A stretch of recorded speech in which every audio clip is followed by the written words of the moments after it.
Could you imagine a ride in space without a window, a way to look out into the cosmos? That feeling of isolation and uncertainty. The lack of situational awareness would drive any astronaut insane.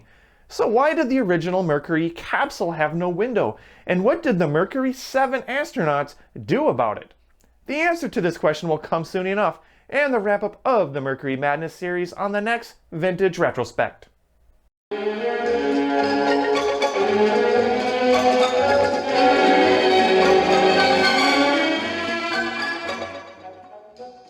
Hello, I'm your host Chad, and this is Vintage Retrospect, an ultra-nostalgic time capsule vintage spaceflight.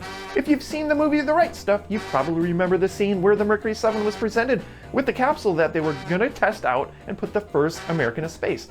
Astronaut Gordo Cooper's first reaction was, well, very memorable. He asked, "So where do you plan on putting the window?"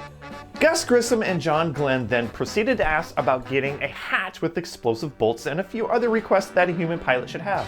The Mercury 7 even went as far as looping in the press about the situation with the important fact that taxpayers are funding this mission and that the press, which was just standing 100 feet away, were about to get a hold of such information of the lack of pilot amenities that the taxpayers should know firsthand about the engineers' short-sightedness about the spaceflight functionality.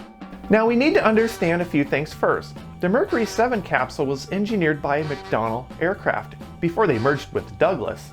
The engineers believed that astronauts would largely serve as passengers instead of test pilots.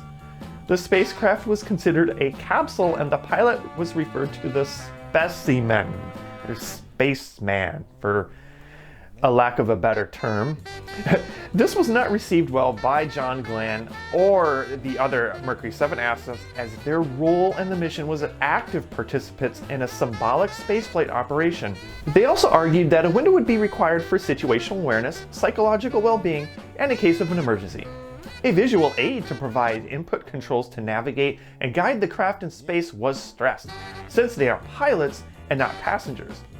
The most obvious reason would have been the fact that you would not be able to see what space is like, which would have been a terrible shame. But here's the thing, the McDonnell engineers were more concerned about the added complexity and structural weakness from adding a window to the spacecraft. Thankfully, a compromise was reached and a small trapezoidal window was added. Going to space should have a way to visually verify you're actually there and to give off an awe-inspiring view and the huge payoff.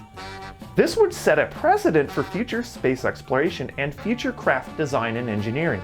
Since the Mercury program test pilots were more appropriately considered astronauts, which was of course more respectful.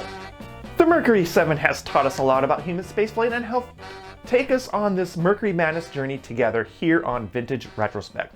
Don't forget to like and subscribe so that others can learn that the first American space capsule almost went to space without a window. I am your host Chad, and I will see you out on the launch pad.